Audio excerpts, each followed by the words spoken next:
Bonjour, chronique bande dessinée aujourd'hui, manga seinen, avec le tome 6 de Pline de Yamazaki Mali et Miki Tori. Donc ce tome 6 est intitulé Carthage la Grande en français. Le titre de la série au Japon est Polinios. C'est traduit du japonais par Yoko Sekiguchi et Vladimir Labert. C'est publié aux éditions Casterman dans la collection Saka. Et ça date de 2017 au Japon et 2018 tout récemment en fait en France. Ça fait 184 pages. Où l'on revient à Pline, le manga romain de Yamazaki Mali, après Terme Romae, assisté de Miki Tori, essentiellement pour le dessin en théorie du moins. Et on y revient avec un peu de délai, car à ce stade, semble-t-il, la publication française suit d'assez peu la publication japonaise qu'elle a plus ou moins rattrapée.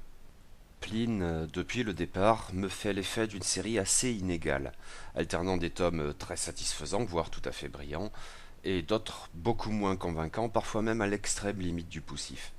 Par quelques bizarreries qui doivent peut-être pas mal de choses à mon ressenti biaisé de lecteur français, j'ai l'impression de ce que pour l'heure les tomes impairs étaient du bon côté et les pairs du mauvais, bon, le tome 4 étant tangent, disons. Hélas, cela semble se confirmer une fois de plus avec ce tome 6, intitulé en français Carthage la Grande, et qui m'a au mieux laissé indifférent. Le récit emprunte deux cadres. Le plus réussi, relativement s'entend, est sans vraie surprise celui qui s'attache aux pérégrinations de Pline, avec dans sa suite un Euclès peu ou prou inexistant, et un Félix qui commence à me lasser un petit peu après m'avoir vraiment beaucoup plu.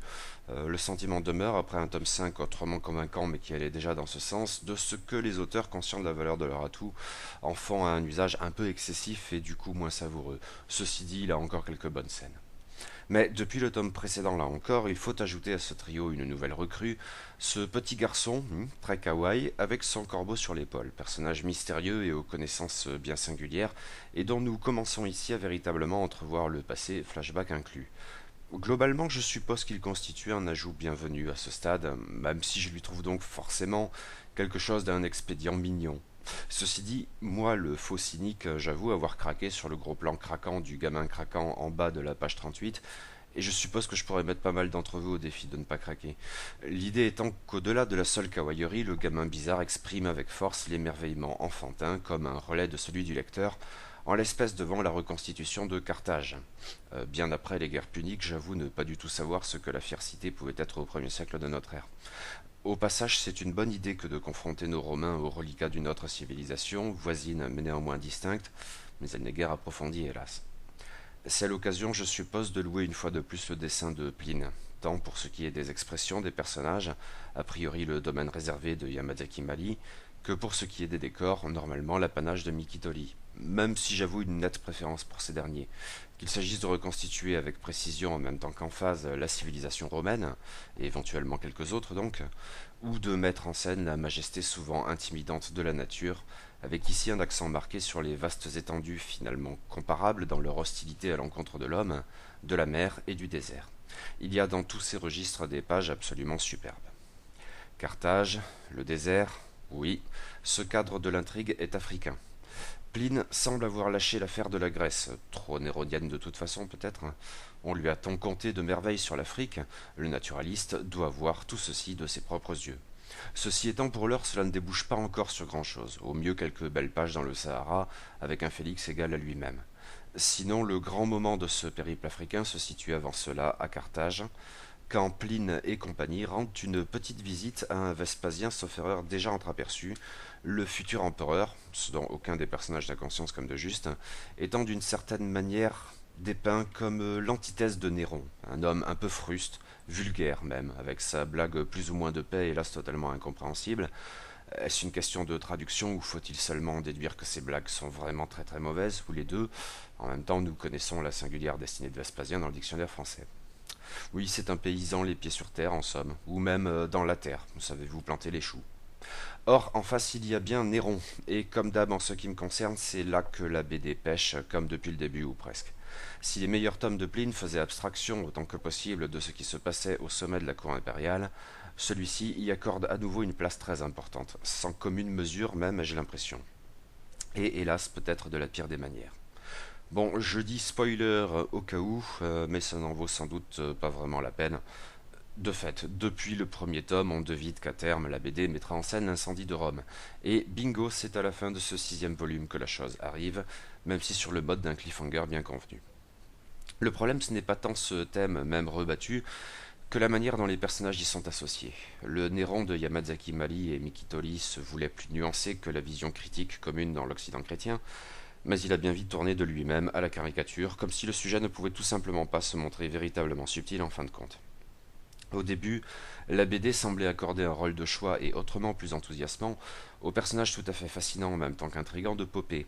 Mais à ce stade, l'impératrice parvenue achève tristement sa descente aux enfers de la banalité, au point de s'en tenir peu ou prou au navrant rôle de figurante. Elle ne révulsait plus, elle n'émeut pas davantage dans ses déboires, et c'est très regrettable.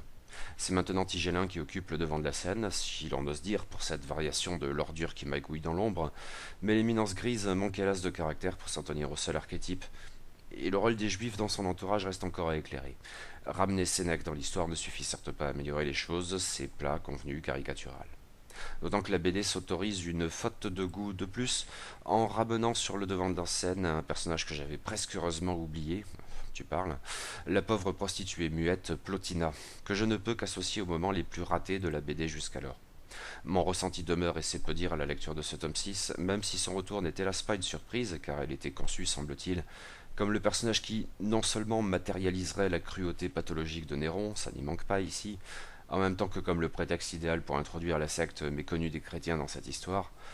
À la veille de l'incendie de Rome, souhaité texto par Tigellin magouillant avec les juifs comme avec Sénèque, Plotina et ses coreligionnaires amateurs de poissons devaient nécessairement revenir dans l'histoire. Ça ne fonctionne pas mieux maintenant qu'auparavant, hélas. Et je redoute un peu la suite des opérations à cet égard, surtout si le phallo Euclès doit revenir dans la partie. Pline est une BD sans doute admirable pour ce qui est du dessin, peut-être même s'améliore-t-elle encore à cet égard. Mais concernant le scénario, elle me fait toujours un peu l'effet d'une série souffrant de la tendance des auteurs à l'improvisation. Ils ont mis en place plusieurs fils rouges et jonglent tant bien que mal avec entre les différents tomes. Les meilleurs à mes yeux restent ceux liés au bestiaire fantastique et autres vérités saugrenues figurant dans l'histoire naturelle, ou le rapport de Pline au volcan, et éventuellement sa misanthropie occasionnelle, modérée par la bonhomie de Félix. Autant de moyens de reconstituer un monde au-delà des seules merveilles architecturales de Rome, en inscrivant la civilisation dans son écrin naturel pas moins fascinant, a fortiori pour un naturaliste voyageur.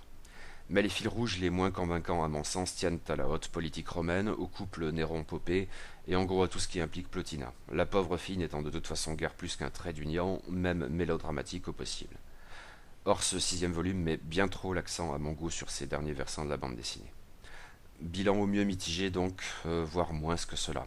En se focalisant bien trop sur les intrigues romaines, ce tome 6 se perd dans ce qui lui réussit le moins, et pour le coup m'a pas mal rappelé le tome 2, probablement celui qui m'avait le moins parlé jusqu'alors.